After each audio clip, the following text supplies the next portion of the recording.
What up? What's good, everybody? Welcome back to the Acs Universe Daily. It's Monday. It's the 16th of October. The month is moving right along. Fucking almost Halloween already. But anyway, what's good, everybody out there? Hope you guys had a great weekend. I had a pretty good weekend. It was fire, y'all. Fires. A couple things to talk about there. Obviously, you saw the thumbnail. Me talking about Loki's second episode. Just finished that shit. That's why the show started a little bit late. I had started it like when it came out and wasn't able to finish it till like just now. Seriously. A lot of football this weekend, bro. A lot of football. But we low key out. What up, homie? Hell no. But yeah, also something else I forgot about, bro. Busy weekend, man. The Invincible season 2 trailer is out this bitch. I haven't watched it yet, so I'm about to watch that first things first. But let me get this shit started, man. How y'all doing, man? Hope it's good. Yeah, let's get right into this because I had a couple things that let's get this right here. All right. So first of all, I'm bringing this up real quick as we get to it. Invincible creator says that every single episode has a post-credit scene. That's dope. So you got something. See, I like the way they tell you beforehand. So you're just not like searching through this stuff, right? They telling you, go ahead, hey man, go ahead, stick around, bro. Stick around. Shit, chilling, man. Chilling, bro. Chilling. You know what I'm saying? I see your boy Justin Fields, man, dislocated his thumb yesterday, bro. That's ugly, man. Didn't like giving too much pain though, but yeah, season 2 Invincible. Go have every episode is gonna have a credit scene. That's good to know going into the season when you watch every episode that's gonna be there. So that's cool. That's cool. Also, something else they dropped. Now this came out like last week. New poster. It says trailer release tomorrow. So I haven't seen the trailer yet, y'all. We about to watch this thing in just a second. It's Stephen Yeun right there who plays the voice of Invincible. That's dope. Look at that poster, man. I like the reflection with Omni-Man right there. You know what I'm saying? I like that. I like that. Maybe he starts going a little bit insane. But without further ado, y'all. Where's it? Oh, okay. Here we go. Without further ado, let's go ahead and get this popping. We all remember that day. For some, the pain will never fade. Bruh. When I was a kid, I always wanted to be my dad. What if that happens? Oh. What if I become him and I don't even know it? I need to do more. I can save lives. Put me back out there. Mark isn't like other Viltrumites. He's a good guy. Dinner tonight? Go save the world, Invincible. You're way too good for me! Who are you? I call me the Shapesmith. There's an infinite number of dimensions, and I was born with the ability to access all of them. Shut it down, or I take it down. Make us. You have no idea how much I wanted you to say that. It's bottled in, I'ma let it out. Man, I've been through wars, still cannot be. Your powers don't make you a hero. They make you dangerous. Made it through the storms. You cannot go. Hey, he forever getting bloody, bro. What he did to your world. The last 20 years of my life have been a lie. You want this back? Come and get it. Wrong choice, asshole. Hey. I need revenge. So arrogant, just like your father. People of Earth, the more you resist, the worse this gets. Yo, what? And if you think you can stop us, don't forget, I'm... Wait. November 3rd, okay. Your boy got less than a month.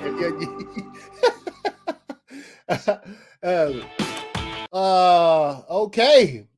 So obviously some shit's going down in season 2 because it was it's just like you think it's up. Oh, hey, yo, we done started it. We hadn't finished it yet, man. We done started it. That shit is fire so far. When it's done, I know we're gonna talk about it. I might be I don't know if I'll be done with it by this weekend, though, so we can talk about it on World's Finest, bro. But, maybe, baby. Droga, what's good, homie? What's good? Yeah, it's been a while, bro. Just watched that Invincible Season 2 trailer, right? That shit went hard, man. It went hard. It showed me what to expect. I mean, look, we already know Invincible. It's one of my favorite series of all time. Like, that's the first thing. And so I bought, like, the first big appendix book of the issues or whatever, just to see. And it's pretty spot on. If you've never read it, it's pretty much spot on with the first season of Invincible. So it's dope. But yo, that trailer looks sick, man. That shit was dope. Anyway. So damn, I'm crunk, man. It comes out less than a month. Oh, so you rewatched Obi-Wan and like, okay, cool, bro. I don't know if I can do that, man. I'm so busy, man, trying to squeeze stuff in. I can't. I really don't have but again, I need to rewatch season 1 of Invincible before season 2 comes out. So that's some more right there. Anyway, let's talk about some stuff. You know what I do? Bring up some stuff. I had to start with the Invincible trailer, though. I had to. I just had to because I had sort of slipped my mind that it came out this weekend. I was like, yo, I need to watch that. That looked dope. I'm ready for that. But you know what it's time for? Stuff I saw today. What the hell is that? All right, so pretty much in this Monday, so it's stuff I saw over the weekend. But an animated Mortal Kombat versus DC Universe movie was pitched. Warner Brothers said no. Is anybody surprised? And anybody surprised? This probably was going to be. It doesn't even say whether or not it would have been animated or live action. They just said no. Bro, let me tell you something. As popular as that game is, as popular as these properties are, why would you say no to this? Probably because who was wanting to do it and something stupid like that. Of course. That's exactly what I'm saying. So that would have been fire, man. I'm a big fan of that game, and it would have been dope. Nobody out here could fucking sit here and tell me that shit would have been incredible. Hold on, let me throw on my background real quick. Let me get some music playing in this bitch, man. Yeah, the Injustice movie was, dude. They didn't make it like the game, bro. What's up with this? Nobody looked the same. It was that Injustice movie needs to get the fuck out of here. Follow the storyline of the game, exactly. And you got me. You know what I'm saying? Every time, the Last of Us TV show, that's based off a game too. They followed the game, and guess what? That show's fire. So that's what they need to do for now, man. Stick with the script. The script is there. The script for the game was there. That's all you got to do, right? And also, don't try to squeeze an entire 20-hour game into an hour and a half animated film. That's where you fuck up too. But anyway, yeah, Mortal Kombat vs. DC would have been dope. They said no. Not surprised. Heavy Spoilers put out this post I thought was very interesting, man. He says we can argue all day about changing movie titles, franchise fatigue, and so on, but the reason for every box office flop boils down to the fact that people don't care. I have to agree with him on some of this shit, man. It's like some people, they don't care. In a vacuum, Captain Marvel would have never been $1 billion movie. Correct. However, people cared about Endgame, and so they went to see it. Look, I would have went and saw Captain Marvel anyway when it came out, but the reason why it hit $1 billion is because it was the first movie to come out after Infinity War. So people just or not the first movie, but it was the last movie to come out before Endgame. So people were like, "Yo, I have to see, I have to know." Right? The same way Ant-Man, not Quantumania, but Ant-Man and the Wasp. The same reason that movie was successful because it was the first one to come out after Infinity War. So people wanted to know what happened. Right? What's good? And all we got was a little thing at the end where you saw Hank Pym and his daughter fucking part or dust out. That's it. Nothing else, right? So they they knew people would show up the same way they knew people would show up for Captain Marvel because it's the last movie to come out before, and there's anything that could give them any secrets or insight into Endgame, right? So that's why, that's real talk. However, people cared about Endgame. I know people are suggesting changing the title to Captain Marvel 2, but we've seen how little it matters with stuff like Birds of Prey. You're right, as far as box office goes anyway. The reason that there's major flops like Dial of Destiny, I love that movie. That's my boy. The recent DCU movies and now these low projections for the Marvels is because people just don't care enough to go out and see them. The studios aren't selling the idea that you should, and that's what they're bombing. They aren't. This is why studios also buy up old IPs instead of getting new ones. It's easier to sell stuff people already care about instead of trying to get them to care about a new property. Correct. Oppenheimer is a perfect example. Directed by anyone else, that movie doesn't make anywhere close to $1 billion. I have to agree with that as well. You attach someone people care about like Christopher Nolan, and people will go out and watch a 3-hour biopic that moves very slowly. And they're not interested in 3-hour biopic with black and white scenes and things of that nature. So no, I feel him. I think that this is a good post. I happen to agree with a bunch of stuff he said there. Yeah, it is what it is, man. It is what it is. That's why this stuff is struggling. Move on. If you're watching Loki, the character OB, man, I can't pronounce the whole thing. I can't, but the Loki thing right there. Yo, the show's fire so far, by the way. I'm gonna talk about episode 2. This is dope. I like this. I'd like to have that when it comes out, though. Saw that, thought that was very interesting. I don't know what's coming out. Here we go. Anyway, move on. First poster from Michael Mann's Ferrari, man. So Adam Driver is just gonna play all them cats, right? He gonna play all those billionaire, millionaire cats from the early 80s and 90s that look like that. Sunshade, slick back hair. You know what I'm saying? Half Italian, half Hispanic, or whatever like that. Is that what he's playing from now on? Because that's what it looks like, right? So anyway, first poster for Ferrari, Adam Driver, Penelope Cruz, Charlene Woodley. So yeah, hey man, that's dope poster. Looking forward to that movie as well. Let's see what it's about. Let's move on. Entertainment Weekly predicts that Christopher Nolan's Oppenheimer has a shot at breaking the record for most nominated films in the year at the Oscars with 15 nominations. Do I believe that could happen? Remember the previous record, I think, was like Titanic or Avatar or some shit like that. So this one, it's gonna clean. It's gonna clean, bro. This movie's gonna clean. I think it's about time for Nolan to get his Best Director Oscar. And look. If for anything else, it's what I just said in Heavy Spoilers post.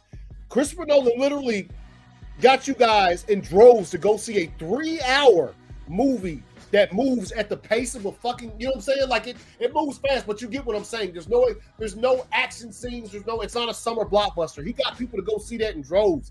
He deserves that. And also the movie is absolutely fucking fire anyway. But yo, I apologize, y'all. Y'all listen to the music real quick.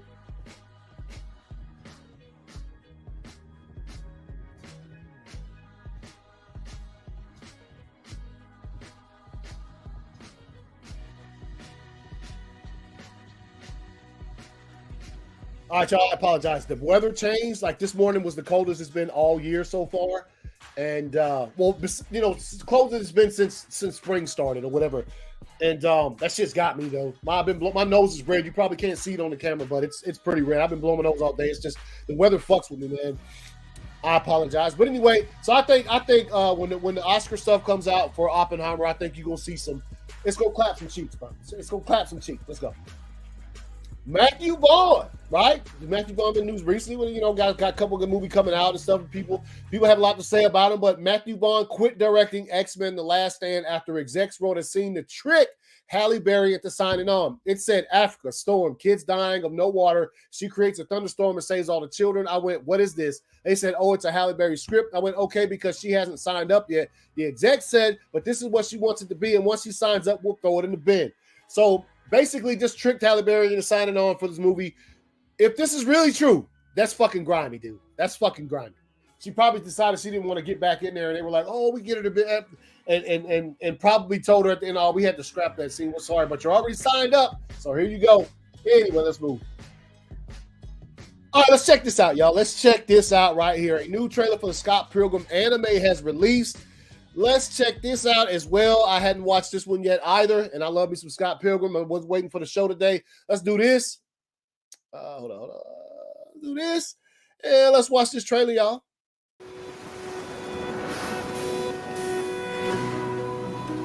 Ramona Flowers.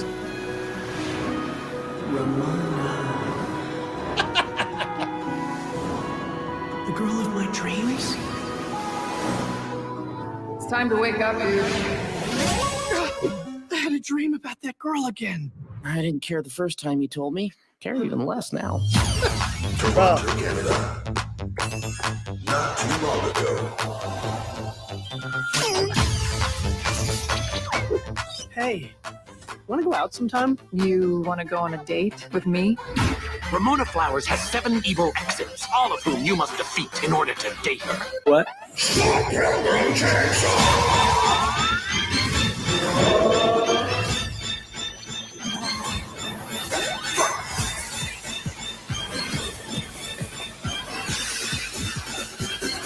Scott Pilgrim.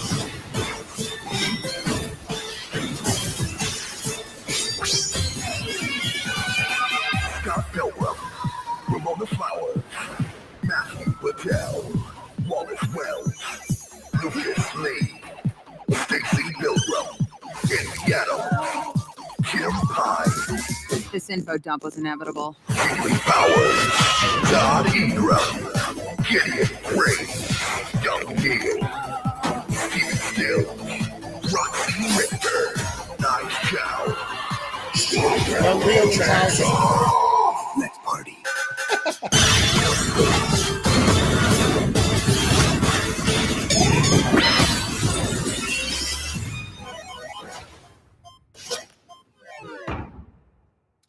All right. That looks dope. That was dope. I'm a big fan of the movie. I thought the movie was great. Didn't read all the books. I started reading them and then I was on the deployment, was reading like the first book. And then I was like, wait, there's a movie of this? And then I saw the movie and I was like, this is incredible. So I'm a big fan of Scott Pilgrim. So looking forward to that show. Definitely going to be watching that.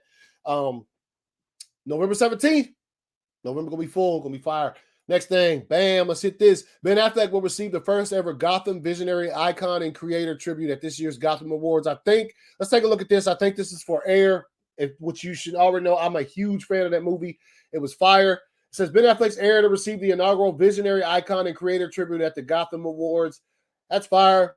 Ben Affleck's sports dramedy about basketball legend Michael Jordan signing with Nike will receive the first ever Gotham visionary icon and creator tribute at this year's Gotham Awards ceremony.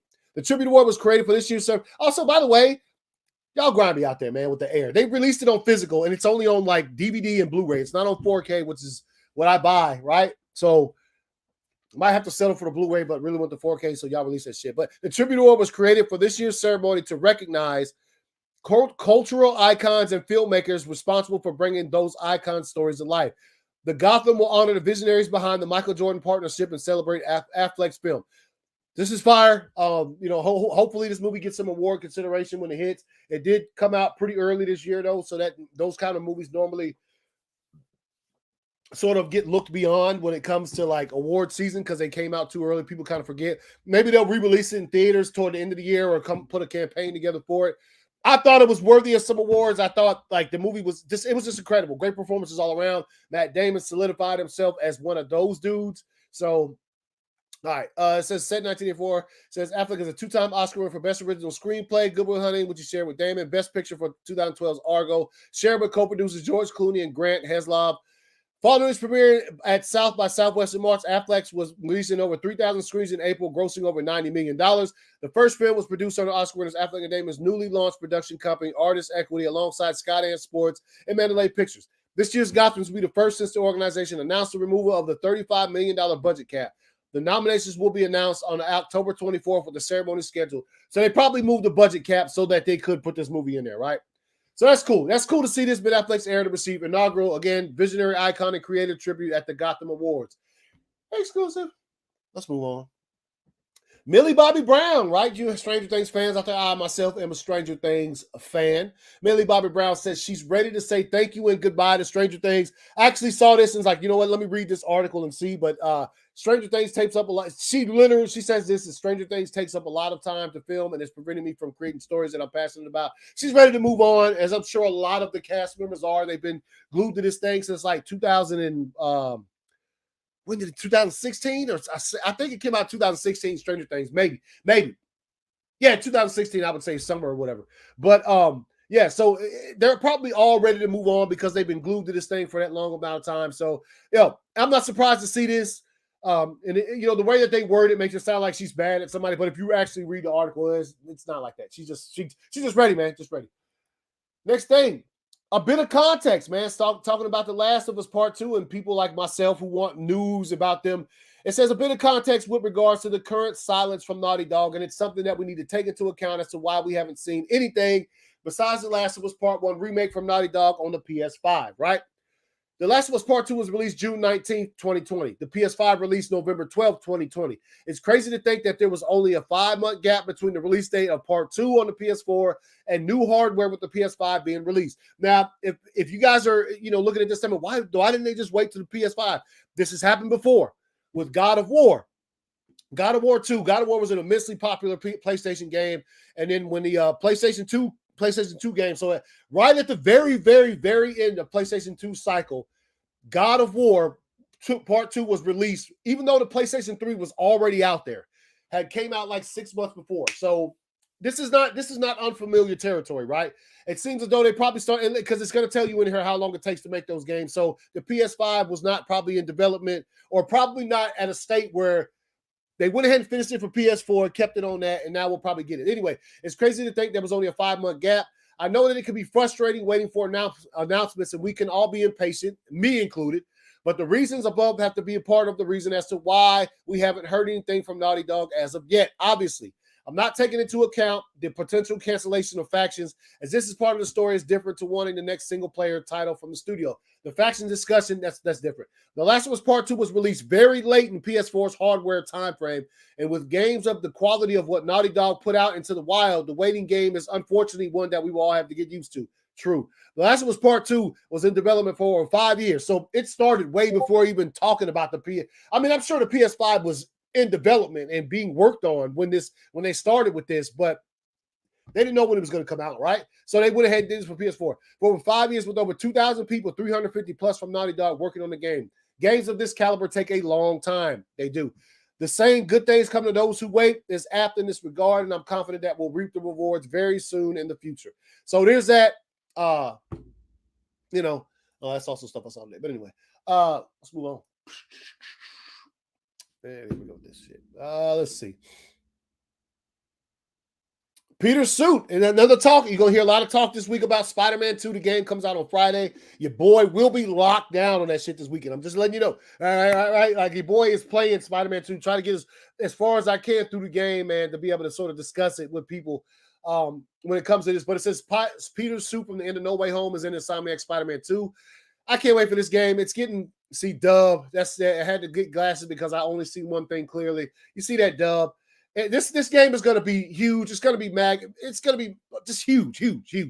And a lot of people I work with, a lot of people I know, everybody's just going to be playing Spider-Man 2 this weekend, right? So, and me included. So let's get that right. And real quick, saw this today, Rebel Moon merch, y'all. Rebel Moon merch. Let me take this over here so let y'all see some of these. There's a bunch of posters on this Pyramid International website. Got a whole bunch of new posters and stuff right here. Some banners, some mugs. Or no, that's a mug. That's what's on the mug. Right there, you got the characters. You got this poster right here, which is dope. Let's see if it's showing it to me big. Let me see. Okay. I like that. But yeah, so Rebel Moon stuff. You got some pins, you got keychains, t-shirts, buttons, all kind of shit, little diaries or whatever right there. I like this t-shirt right here too. This t-shirt's kind of fire, bro. With I don't know. It looks cool, but maybe not. I have to see it like, I don't know. I like that, but then again, I don't know. Anyway, it's cool shirt though. Cool stuff. Cool stuff. But yeah, yo, this, I should probably, let me do this real quick. I'm going to put this in the description just in case anybody hadn't seen this yet. In the comments right here, bro, paste it here. For anybody who's sort of wanting to look at this merch and, maybe some of these posters. Matter of fact, let me see how much some of this stuff is costing, bro. I didn't even look. Damn, it doesn't even have a price. Yeah, that's insane. That's insane. So I don't know, but anyway, if you just want to look at, I don't know how you get it now. I have to look at that later. I just saw this earlier and kind of glanced at it and said, yo, I'll talk about it on the show. And so there it is, Rebel Moon stuff. So there's that. All right, y'all. Real quick before I bounce, talk about Loki episode 2. Spoilers if you hadn't seen it. I liked it, man. I liked it. I like where they're going with this season. Obviously, still hasn't seen He Who Remains yet. Still haven't seen, him yet. But I like the mystery here. And this is very, very, with this episode where they purged all of those fucking timelines, bruh. Had everybody sad. I'm liking the chemistry between Owen Wilson and Loki and Tom Hiddleston that makes this show better, right? It makes the show better. And I like, again, the visual effects are good. Quay is killing that shit, man. He's ultimate, right? Again, my nose is running. I apologize, y'all. It is, my sinuses are really fucking bad right now. But he's killing it. Yeah, man, I'm eager to see. I mean, because they came in there and caught what's her name, purging those timelines and just straight going through portals, just dropping bombs on timelines, bruh. How fucked up can you get? He finally found damn it, I just lost her name. Damn it, I can't remember her name. I can't remember. But finally found her working at a McDonald's, no less. It was cool seeing a retro McDonald's. You know, saying your boy's an older cat. I have seen McDonald's in the real life and been in there that looked like that. Sylvie. They still badass. I did like that little action sequence when they came in their record shop to sort of stop them from purging the timelines. But I want to know what's going to happen, bro. There's a lot of secretism there, a lot of stuff like that. I want to know when He Who Remains, when Kang is finally going to show his face throughout. He's got to be in there somewhere, right? So I thought it's good. I think the season's going great so far. And I do sort of the stuff that's going on between the TVA and then once they go onto these timelines and come back, like it's such, the transitions are great. I love what they're doing with that. And so I want to know what the fuck is going on. How is this thing going to end? How is this going to impact the future of the MCU? We have all of that stuff to ponder as we continue to watch Loki. But I thought episode 2 was just as good as episode 1, and I'm really digging this season so far. So yeah, man. Yeah, it's hard really to sort of discuss it without anybody else on here to sort of back and forth the episodes with. But yeah, I'm enjoying it, man. I'm enjoying it so far. I really am. And I'll talk about Gen V sometime later this week. I did get caught up on that show. It's Gen V's great. Gen V is great. I don't think they can do any wrong as far as I'm concerned. Even with the outrageous stuff, you know, she blew dude's dick off and shit, all that stuff in the last episode. So yeah. There's a lot to talk about with that. I'm sure I'll hit up on that sometime this week as it leads up to the release of the next episode on Friday. So, but anyway, y'all, that's the daily show. I ran over just a bit. I got to get prepared for instant replay starting in about 45 minutes. So football fans, I'll check y'all in just a bit. But anyway, you guys enjoy yourselves. I appreciate everybody who tuned into the daily show. You guys, you know, keep me going, man. Keep me going. So with that being said, see y'all tomorrow, same time. Peace.